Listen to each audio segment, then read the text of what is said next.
Mighty pyramids in the desert. The Nile. It could only be Egypt. The pharaohs and their legacy live on in our imaginations.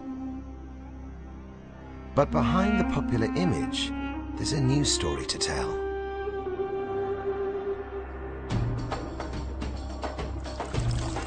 One of the most celebrated eras of human achievement was a world built on animals. The Egyptians really, I think, could be viewed upon as a nation of animal lovers. It was a love that went far beyond merely keeping pets. They thought animals could be used to channel the powers of the gods, for good and evil. So you take an animal that is potentially very dangerous, and you use its power to protect you. Feared and revered. You might think that animals never had it so good. But did such high status come at too high a price? It's time to take a look at ancient Egypt again, through the eyes of the sacred animals of the pharaohs.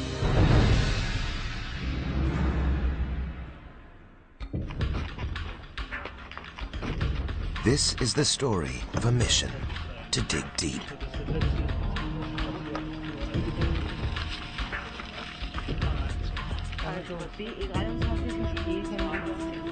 200 meters below the blistering desert, the race is on to reveal a new side of the ancient Egyptians.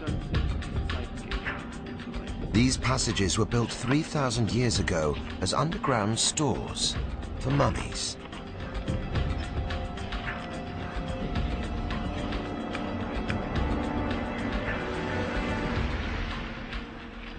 With thousands of tons of sand above, there's a sense that the tunnels could collapse at any minute, but they press on. For them, it's worth the risk. Professor Joris Peters from the University of Munich has a rare skill. He's a paleozoologist, working to find evidence of how the ancient Egyptians treated animals. And that's the reason why we have to travel to Egypt and try to find more bones, more material, especially, if possible, complete individuals. And this is a major task. At Tuna El Gabel, 300 kilometers from Cairo, Joris will join a frontline in research into what is meant to be a sacred animal. The hope is that the unusually well-preserved remains at this site could change the way we think about Egyptian beliefs.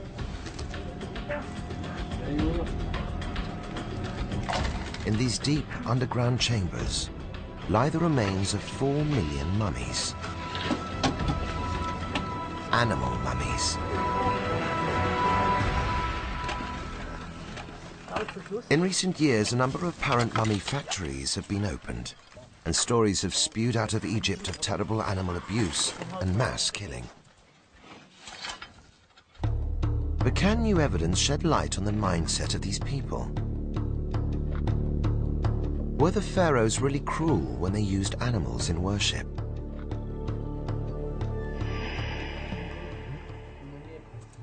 Just as claustrophobia begins to set in, a fantastic find. The jawbone of a young monkey.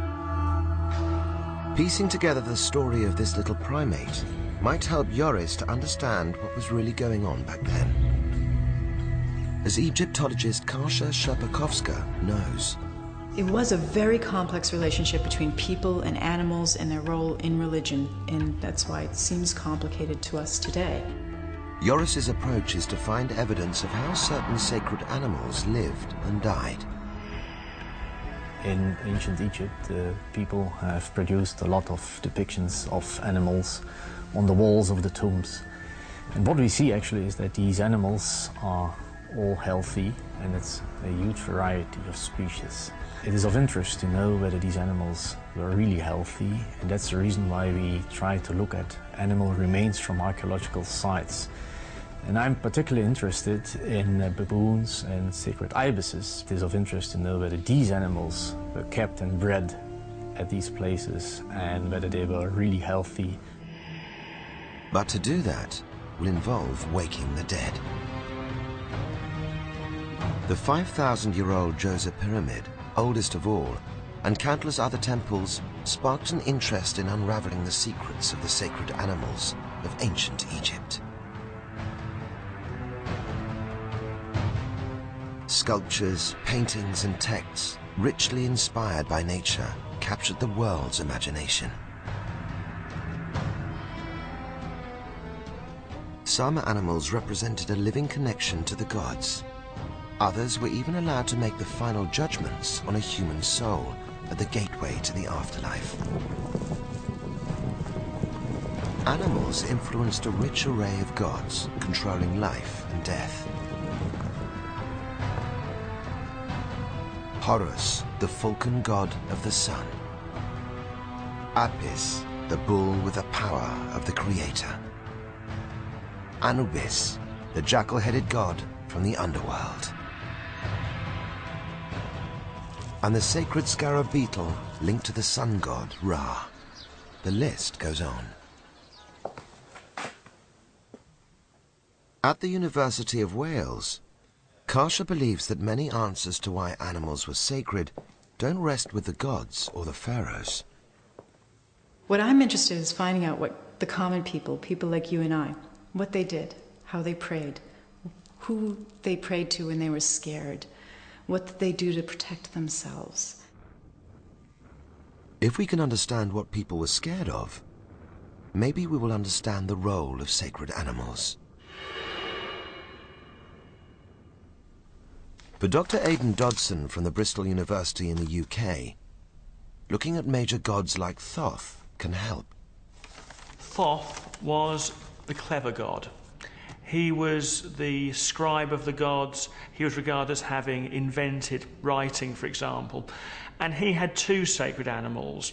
One was the ibis, probably because the ibis looks clever. It's sort of, you know, with its long beak, it gives an idea of perhaps a scholarly kind of individual.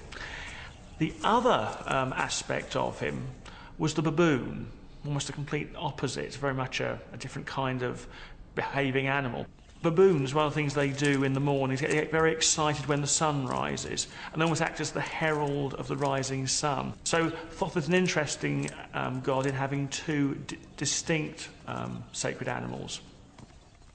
Can understanding the role of the gods like Thoth help explain the primate bones found in Tuna El Gabal?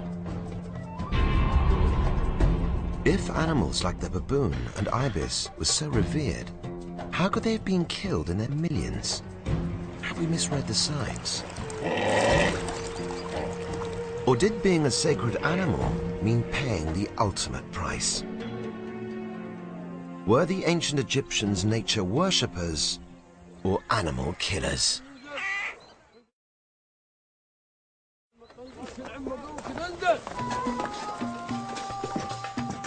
As archaeologists dig to unlock the secrets of the ancients, they reveal a very different picture of Egypt.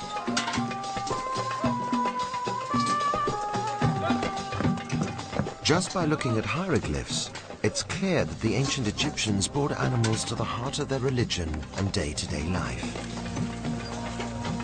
But unraveling why they did this is another matter. Piece by piece, a body of evidence is emerging from the dust, and it's turning up a few surprises. This was once the realm of giants. 7,000 years ago, these lands were very different. Reverse massive climate change, and you're back in a landscape not unlike the plains of East Africa today, with the life-giving Nile at its heart.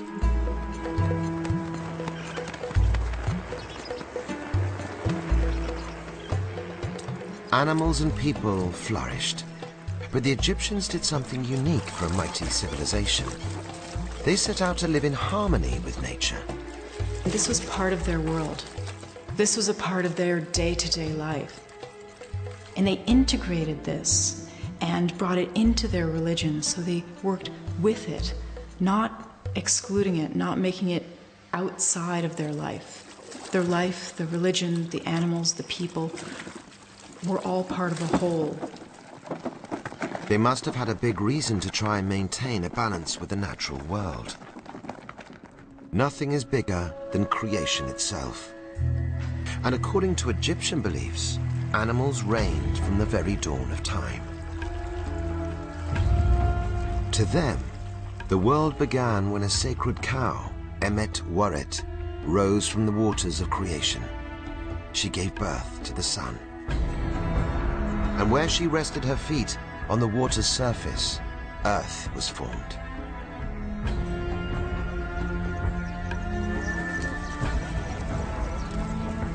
It's not surprising that domestic animals found their way into myth and religion. They were a source of food, companionship, and labor.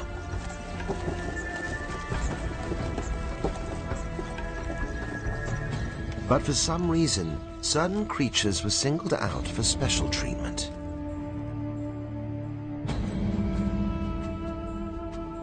Upper-class animals. This colossal 70-ton tomb in Memphis is proof that certain animals were given incredible positions of power. As extravagant as the sarcophagus of any king, this was the final resting place of a bull, attributed to Apis. Apis was the god of virility with a cult-like following. A single animal was chosen from bulls across the land as his representative. It's important to recognise that the Egyptians, contrary to what is popular belief, didn't believe that all representatives of a specific species were divine. So that it was quite true that you had a bull sitting in a temple, but the bull just over there was not a god, he was simply a potential dinner. Only one bull at a time could be crowned the Apis bull. It lived a pampered life in the temple, and upon death was mourned by the nation, but not until after an unusual ceremony. The king may have eaten the bull when it died, therefore to take on to his own person some of the divine power. And given this was probably a 20-odd-year-old bull, you can imagine that the meat was perhaps not of its tenderest, so I suspect the king might have viewed having to eat this thing as a religious trial. Particularly as the earliest one we have an example of for this, the contemporary king had extremely bad teeth, including major abscesses. So trying to munch his way through some rather aged beef must have been a truly divine experience.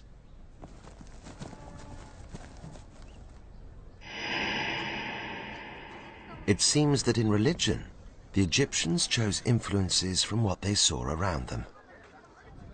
During pharaonic times, human settlers flocked to the rich floodplain of the Nile. Wild animals also loomed large in the ancient Egyptian mindset.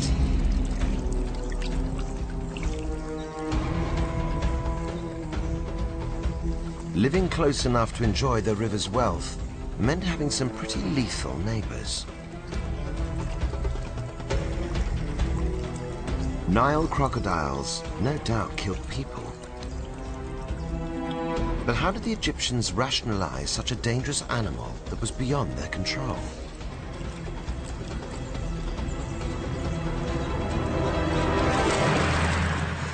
At the American University in Cairo, Dr. Salima Ikram has a compelling theory.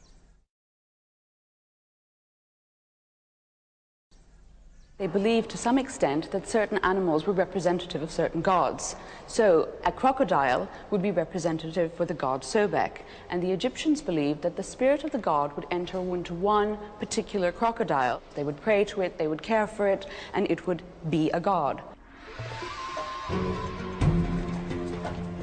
By channeling the terrifying killing power of crocodiles into the god Sobek, the people perhaps convinced themselves that they could convert their fear to something more useful.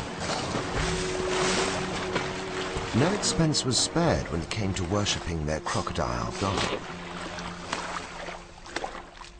When it died, they would bury that god after mummifying it in a very elaborate way, the same way that you would do for kings or indeed any other divinity. The crocodile's body was dried and embalmed with salts before being carefully wrapped and decorated. But why take dangerous animals with you into the afterlife? An interesting point about Sobek and other gods who were represented by dangerous animals is that there was two sides to them, and through the cult it was hoped that the god would tame, if you like, the dangerous side, but also channel the power inherent in that dangerous side towards good, towards the king and towards the good of Egypt.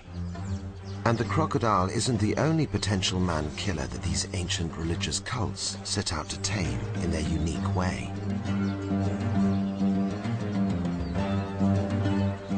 Its heavyweight opponent, the colossal hippopotamus, also had something the pharaohs wanted. Despite its bulk, an unprotected hippo calf is at the crocodile's mercy. But as social herding animals, the calf's mother is never far away.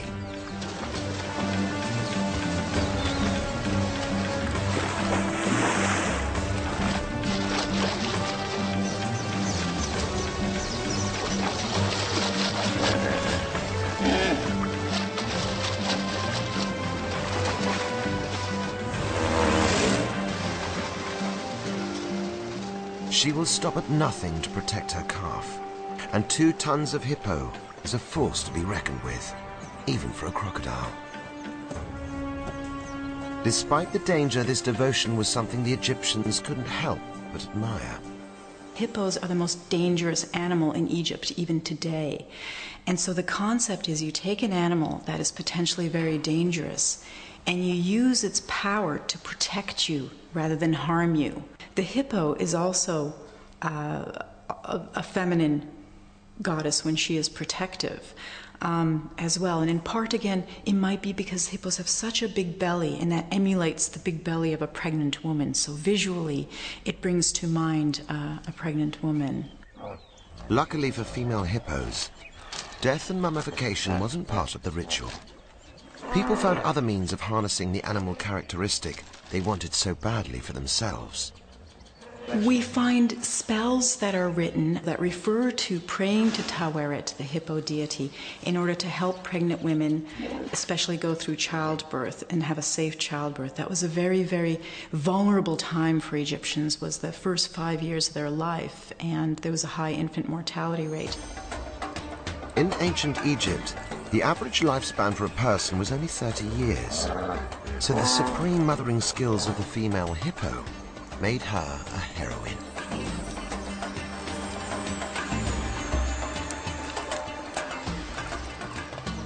Ahead of their time in many ways, these people saw the interconnectivity of life.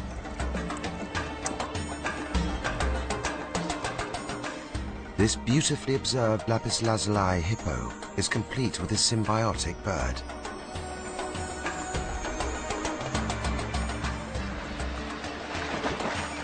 But you couldn't always rely on the gods to protect you. Sekhmet was a lioness, and she was very much the violent side of felines. According to one myth, she tried to destroy mankind on one occasion and was only prevented from doing so by dyeing some beer red, which she then drank thinking it was blood, got drunk, and by the time she'd sobered up, she'd sort of forgotten about her desire to kill the whole of humanity. It therefore meant, though, that her festivals tend to be rather drunken affairs where red beer was drunk and you got drunk in honour of the goddess. Despite Sekhmet's debauched reputation, lions too were among the sacred remains. Lionesses in particular were singled out. People often say Sekhmet is a lion god. Now, I always correct them, I go, no, specifically it's a lioness. Because if you know anything about animals, and the Egyptians certainly did, they were keen observers of nature, you know that it's the lioness in the pride who does most of the work, and not the lion who usually sits back and enjoys the fruits of the labor of the female. And the Egyptians noticed that, and so that deity is always feminine. This aggression and skill in the hunt became the traits associated with the powerful goddess, Sekhmet. And it wasn't just her physical prowess that they respected. In times of need and desperation, the Egyptians would turn to her for help. We have a number of different statues that were erected to the goddess Sekhmet. And we think in those instances that perhaps indicates that there was a lot of disease. One theory has been that there was a large amount of disease at that time, and so the pharaoh had a number of these statues, literally hundreds of the goddess erected to try and protect his people. Life was short, merely a waiting room for the afterlife. But just how far were they prepared to go in their quest for eternal happiness? At key dig sites, two characters are emerging. The two sacred animals belonging to the god Thoth. Could they hold the key to unlocking the question of whether the ancient Egyptians were cruel or kind to animals in their drive to please the gods? The sacred ibis and its long curved bill, used for probing prey in the mud, has become a familiar symbol in Egyptian art. One trait that singled out this creature is its ability to eat snakes, greatly feared by the people. Snakes too were considered godly, and for the ibis to eat them meant it had to be linked to a deity of the highest order.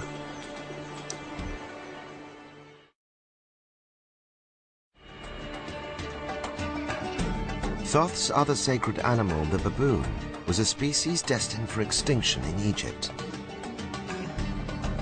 But still it left its mark. As the civilization advanced, times changed. The sacred ibis lost its home when wetlands were drained for farming.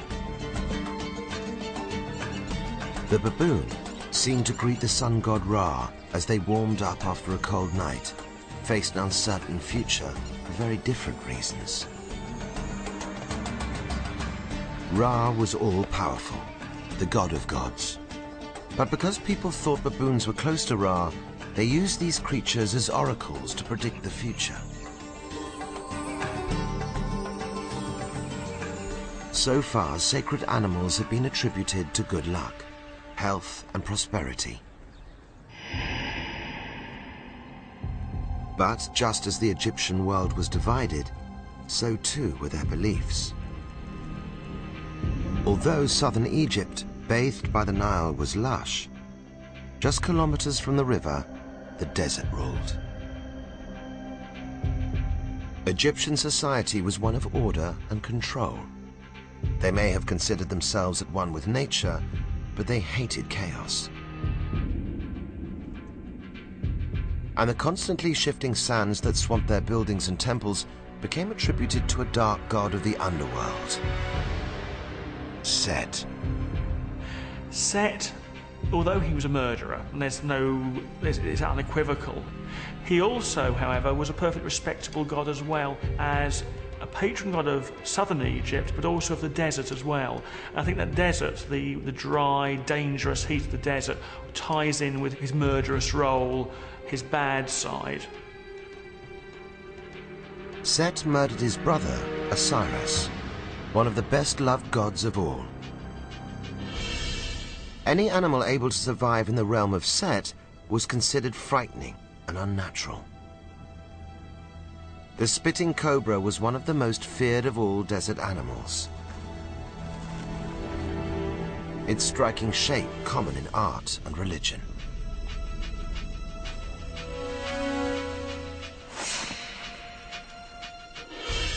The cobra was believed to have great godly power.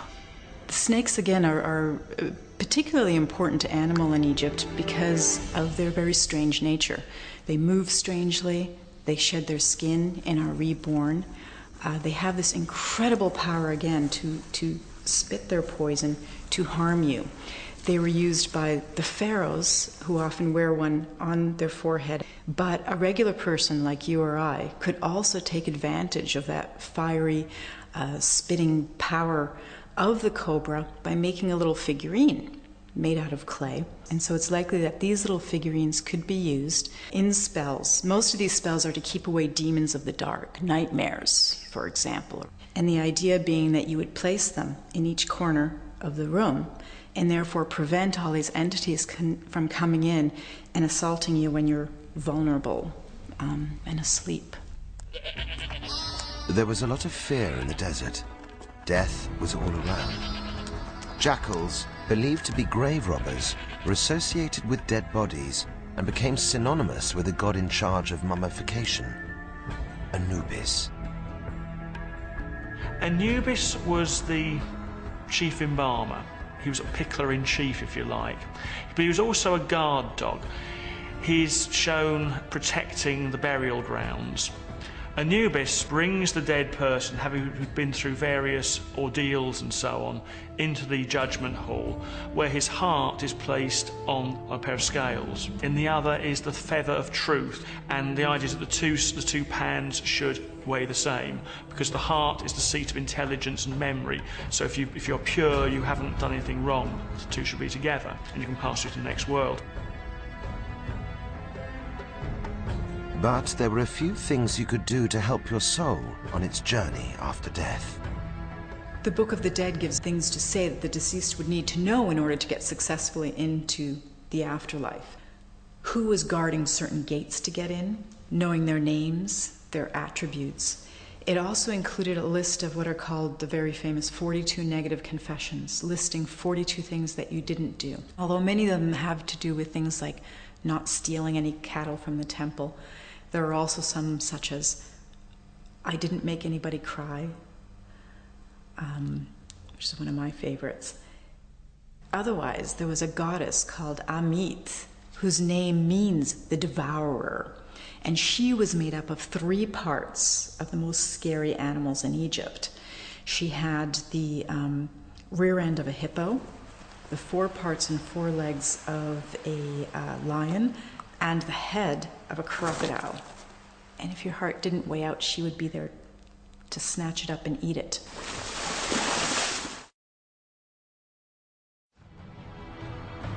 In a sense, it was not people but animals that controlled the most important aspects of life. All dog-like animals, not just jackals, were associated with the power of Anubis. The hyena in particular struck a chord with the Egyptians, and still does.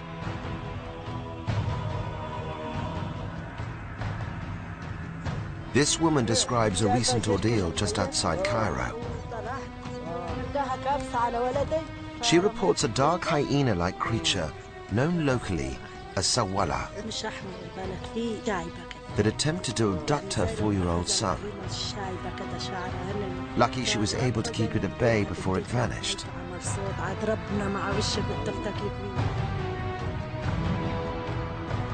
So far, it's not clear what she actually saw. But what's certain is that the power of Anubis still lives on in the hearts and minds of some modern Egyptians. It is quite possible that this is a residue of the ancient cult to Anubis and Wepwawit, which is based in Middle Egypt. And over there was a super canid, a super dog that was a mixture of a dog, a wolf, jackals, hyenas, and foxes. And that Anubis is sometimes a terrifying as well as a very caring kind of divinity. Perhaps the ancient cult of Anubis has sort of carried on in this way, which is why the reports of the mythological, almost, Salawa continue into Egypt today. So it seems that animals the Egyptians admired were worshipped. Animals the Egyptians feared were worshipped. But that's not the whole story. The same people that held animals in the highest religious esteem also loved to hunt. The pharaohs had favorite prey, and some created special hunting parks for aristocratic days off. To understand the apparent contradictions in how Egyptians related to animals, we need to look past royal or religious decadence and dig our way into everyday life.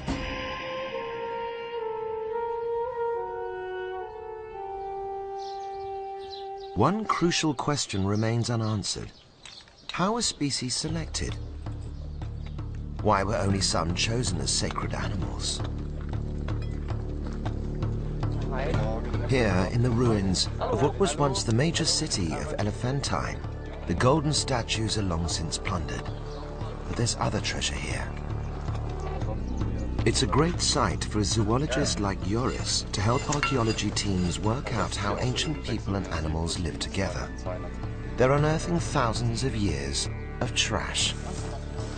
What we're doing is looking at the faunal remains that are excavated at the site, and in most of the cases we are dealing with kitchen refuse, and we are trying to analyze this component of everyday life. It's only recently that Egyptology has made headway in unraveling details of ordinary Egyptian life. Kitchen waste reveals that everything from fish to huge game animals were part of the diet. No surprise there for farmers and hunters. Huge Nile perch were mummified as offerings to the gods, or as supplies to take into the next life. And sex also played a part in determining whether or not you were sacred.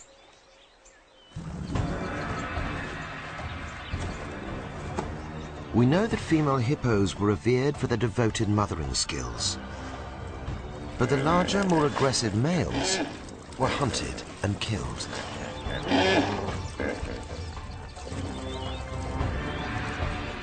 The massive 2-ton animals were stabbed with tiny handheld spears. A popular sport that's frequently depicted in carvings. Taking on a hippo from a canoe is only for the bravest of men.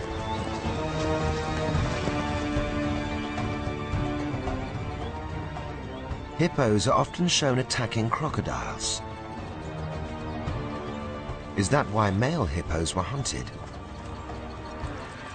Because they could kill the beloved god Sobek. The rules about how you got to be a sacred animal aren't always clear.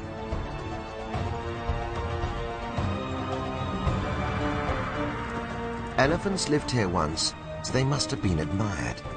But as far as we know, there was no elephant-headed god.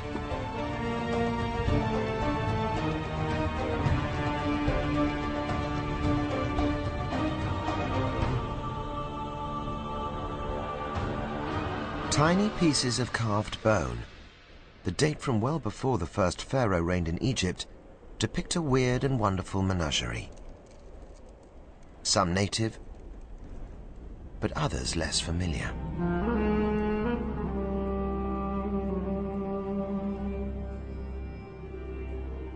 The Egyptians had a great love of the exotic. But to get the spectacular animals they wanted meant marching them into the country.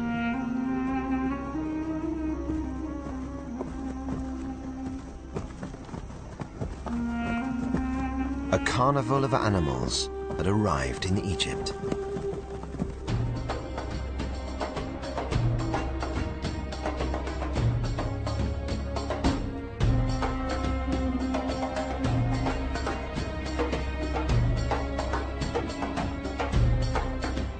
Ivory was brought along with living monkeys. Giraffes, even leopards.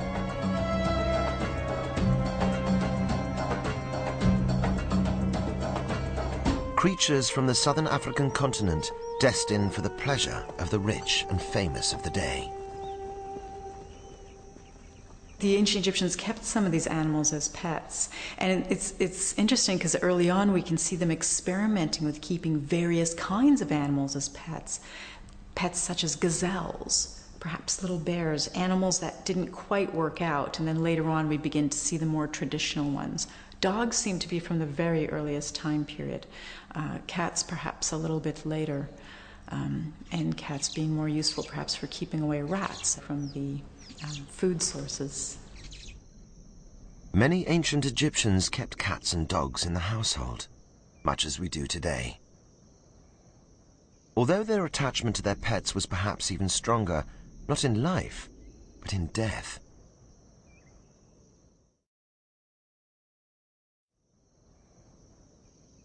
Pets were often mummified and preserved for the afterlife. In the barren, windswept hills of El Qasar is a tomb like no other.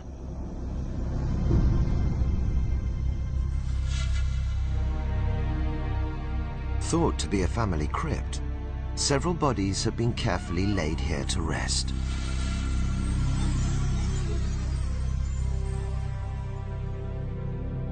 But one of them isn't like the others. What appears to be the skeleton of a dog lies alongside the human remains. Was this a beloved pet with the right to a place at its master's side for all eternity? This picture of a close human-animal bond seems to contradict the suggestion that Egyptians farmed and killed animals for the express purpose of fueling huge mummy factories.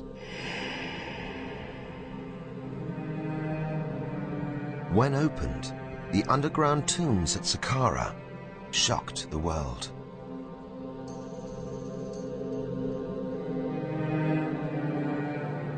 In deep underground tunnels lie row upon row of neatly stacked jars. Each one built to house sacred birds as offerings to the god Horus. Conservative estimates suggested 500,000 mummies. If each jar contained a mummified bird such as this kestrel, just where did the ancient Egyptians find 500,000 to kill and preserve?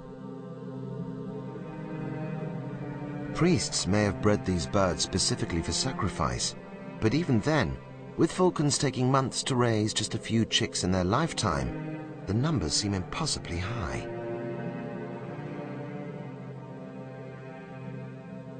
Birds of prey were chosen to represent the eminent sun god, Horus. Their aerial displays seem to tie in with the god's command of the sun and moon.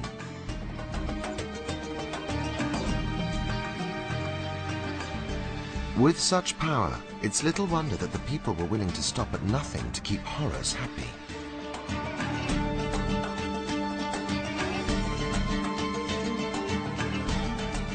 Some experts believe that if you were a member of the public, the only way you could connect with a god like Horus was to buy a sacred mummy from a priest, which would then be offered to the god on your behalf. This could explain why there are so many jars at Saqqara. In some cultures, you may light a candle, let's say, as a sign of devotion to a deity. In Egypt, at one point, seemed to use animals in that respect, animals that were associated, again, with particular deities. And these would be raised, if they could be, such as ibises, in vast numbers by the priests, and then they would be killed and mummified and be given to the pilgrim to then bring to the temple, we think, to be used in this way and left as a devotion to the god. But it turns out that many of the jars at Saqqara don't actually contain whole bird mummies. So what's going on?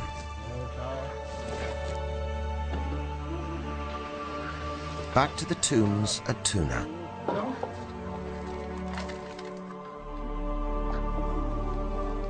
The jars here show the effects of time, crumbled into disarray. Are 4 million ibis bodies stored here in tribute to their god, Thoth? It's clear that in some areas birds were raised, but were ibis kept and bred purely to be sacrificed? Was this battery farming Egyptian style? This whole animal pickling industry, if you want to call it that, to produce these votive offerings, sheds a rather less pleasant light on the Egyptians' view of animals. They must have believed it was serving a purpose, and that those animals as they were under the protection of a deity, and that what they were doing did actually enhance the relationship with the deity. So from a modern point of view, perhaps you could almost liken it to battery farming. But on the other hand, also taking a modern view, battery farming does fulfil a purpose, which is to produce cheap, readily available eggs for consumption. So there's always two sides to these things. Two sides indeed. It seems extraordinary that a bird held in such high regard as the ibis could be slaughtered or kept in cruel conditions. Maybe yet Joris will uncover evidence that will clear the pharaohs of possible charges of animal abuse. To avoid destroying the most intact mummies, he uses X-rays to reveal how the animals died.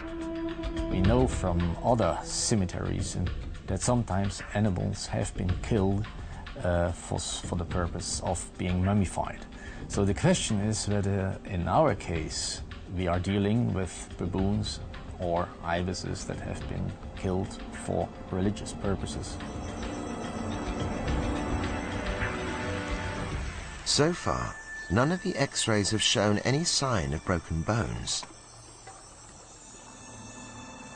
Back out to Tuna for more samples.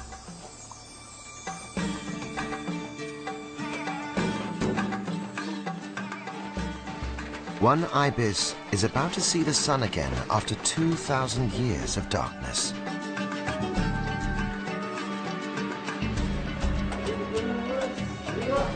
Opening some of the jars is vital to the investigation. A modern tool helps to break an ancient seal.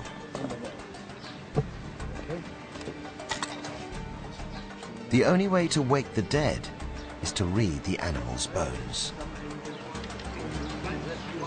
But although it looked like an ibis from the outside, the inside doesn't match up. There are the remains of more than one bird inside the mummy. And yet in other jars, only fragments have been found. It's a confusing picture. When you bought your animal mummy, you'd have something which clearly looked like a cat, an ibis or whatever, and probably would have beautiful external wrappings. However, quite often it was the case that you weren't actually being sold what you thought you were buying. In some cases it would be incomplete. Some cases, in fact, there perhaps only be one bone of an ibis, for example, in one of these ibis mummies, or you might have nothing at all. Whether or not that was a total cheat, or whether you were actually buying something that was a little bit cheaper because it only had an essence of divinity rather than a complete divinity in it, is unclear. Because it was certainly believed by the Egyptians that a single piece of something could actually stand for the whole thing. Did they really believe that just a feather or a single bone was sacred? Or was this sharp practice by entrepreneurial priests?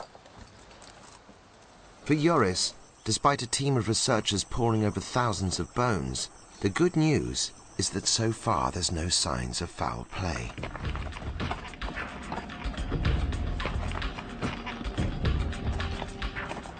But he needs more.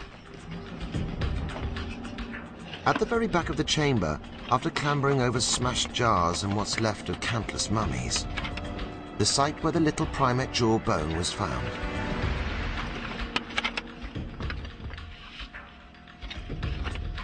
Monkeys are not so common in the jars. So what was their role in this temple? Like the ibis, are there signs that they too avoided injury?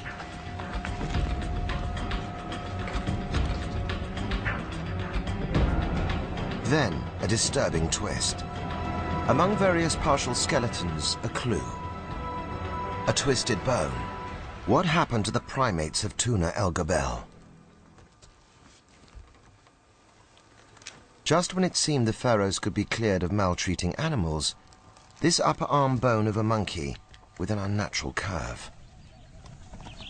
This monkey almost certainly suffered from rickets, presumably from long periods of confinement away from the sun.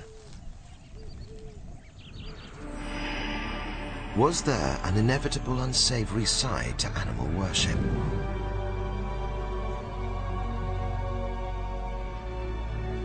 Joris hopes the tombs at Tuna will hold the final answer.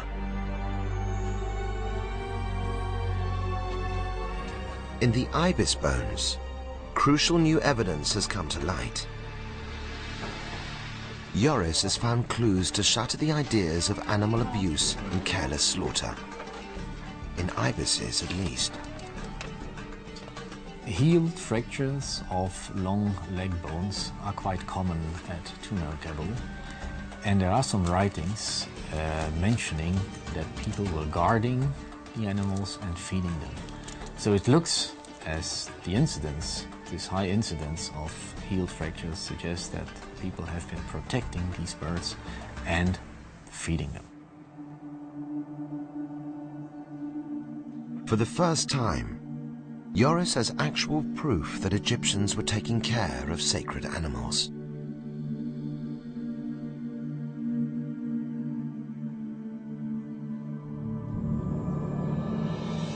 And what of the little primate and his cousins? Was the monkey a less worthy representative of Thoth, or have we underestimated the Egyptians here too? Joris has a final stop on his tour.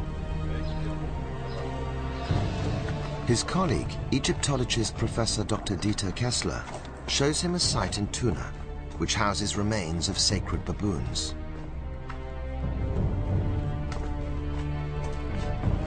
The baboons of Thoth were considered among the wisest of beings, almost like a hotline to the gods. Seeing these remains, it seems unlikely the sacred monkeys like baboons would have been treated with anything other than respect.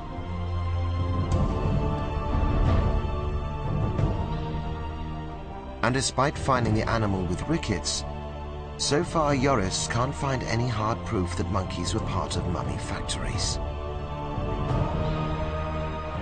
There is no evidence that people deliberately killed either baboons or sacred ibises for ritual purposes.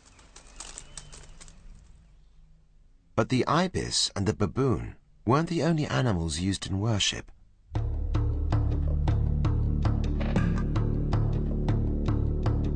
What about the mummies and remains of the other creatures, like cats, that have been found? There does seem to have been vast amounts of these animals killed, and it does sometimes seem rather horrific. And yet, on the other hand, if we look at what we do today, we also raise hundreds, if not millions, of certain animals in very tight quarters in captivity for sacrifice, whether that be for dinner or for items of clothing. I don't think we should look too harshly on the ancient Egyptians for doing that as well.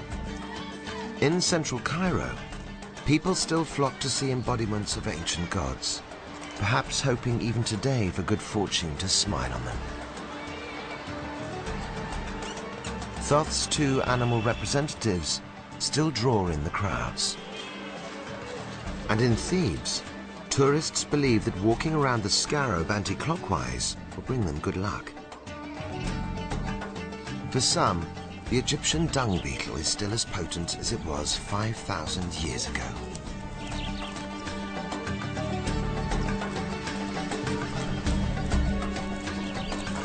When you look at ancient Egypt through the eyes of its sacred animals, you see a people who took a deep respect for the natural world to the ultimate mystical level.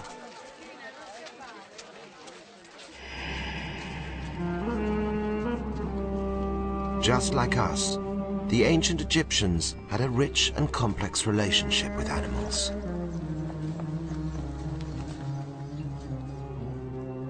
But unlike us, they gave animals the power to incite murder, to heal, even to judge men's hearts.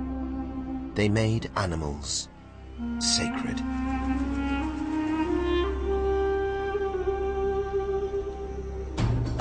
Maybe these people had something that we've lost. A willingness to bring animals to the very center of the human world on their own terms. Is this the ultimate lesson we could learn from the sacred animals of the pharaohs?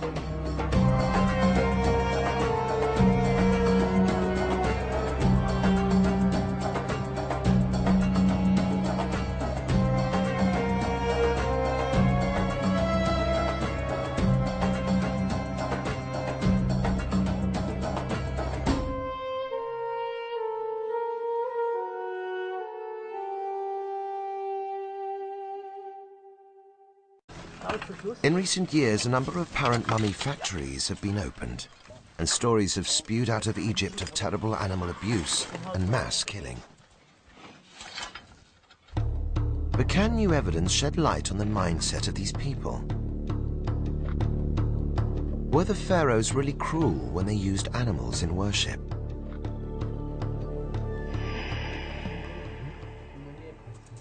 Just as claustrophobia begins to set in, a fantastic find.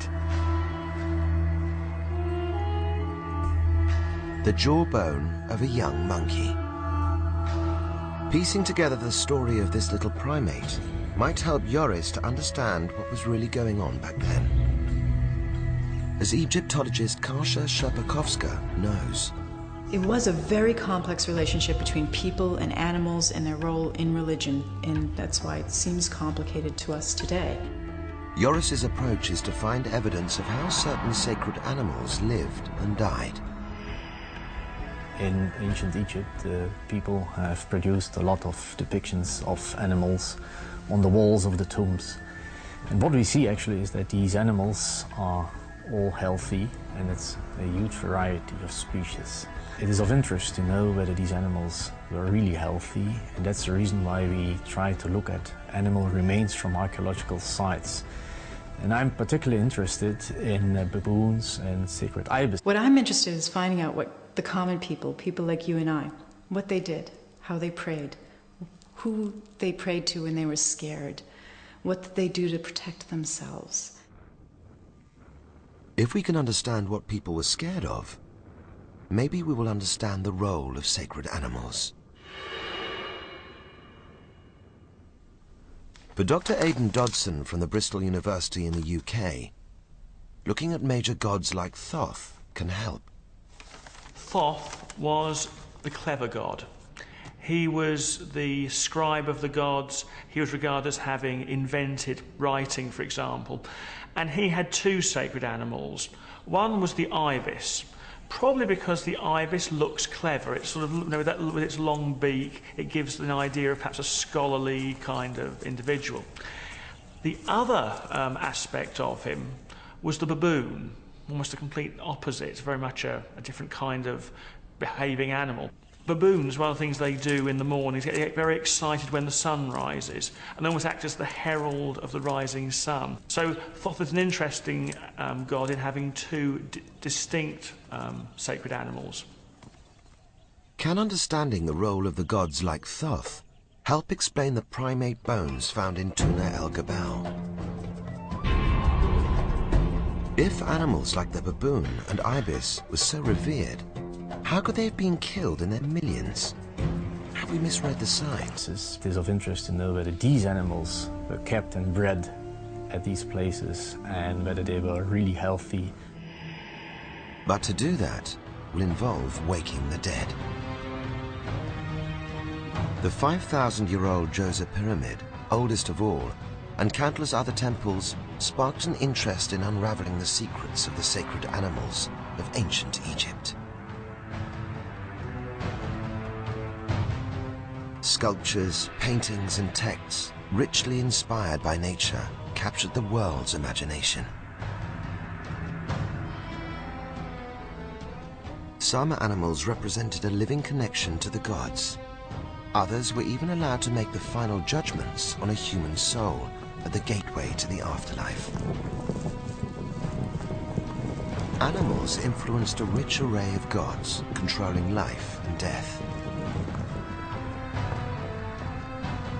Horus, the falcon god of the sun. Apis, the bull with the power of the creator. Anubis, the jackal-headed god from the underworld. and the sacred scarab beetle linked to the sun god Ra. The list goes on. At the University of Wales, Karsha believes that many answers to why animals were sacred don't rest with the gods or the pharaohs. This is on to reveal a new side of the ancient Egyptians.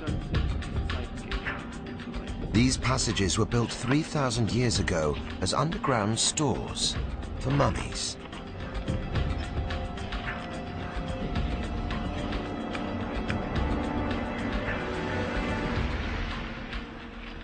With thousands of tons of sand above, there's a sense that the tunnels could collapse at any minute, but they press on. For them, it's worth the risk. Professor Joris Peters from the University of Munich has a rare skill. He's a paleozoologist working to find evidence of how the ancient Egyptians treated animals. And that's the reason why we have to travel to Egypt and try to find more bones, more material, especially, if possible, complete individuals. And this is a major task. At Tuna El Gabel, 300 kilometers from Cairo, Joris will join a frontline in research into what is meant to be a sacred animal. The hope is that the unusually well-preserved remains at this site could change the way we think about Egyptian beliefs.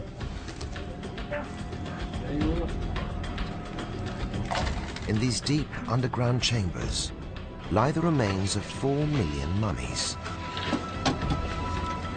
Animal mummies.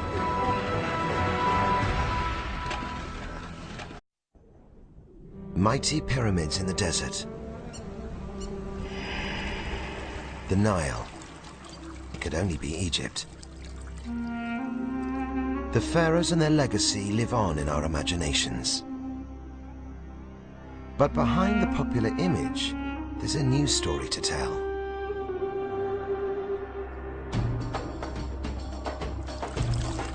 One of the most celebrated eras of human achievement was a world built on animals. The Egyptians really, I think, could be viewed upon as a nation of animal lovers. It was a love that went far beyond merely keeping pets. They thought animals could be used to channel the powers of the gods, for good and evil. So you take an animal that is potentially very dangerous, and you use its power to protect you. Feared and revered. You might think that animals never had it so good. But did such high status come at too high a price? It's time to take a look at ancient Egypt again, through the eyes of the sacred animals of the pharaohs.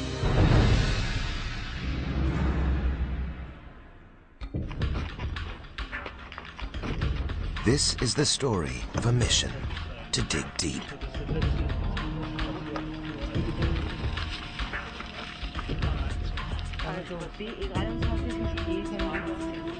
200 meters below the blistering desert, the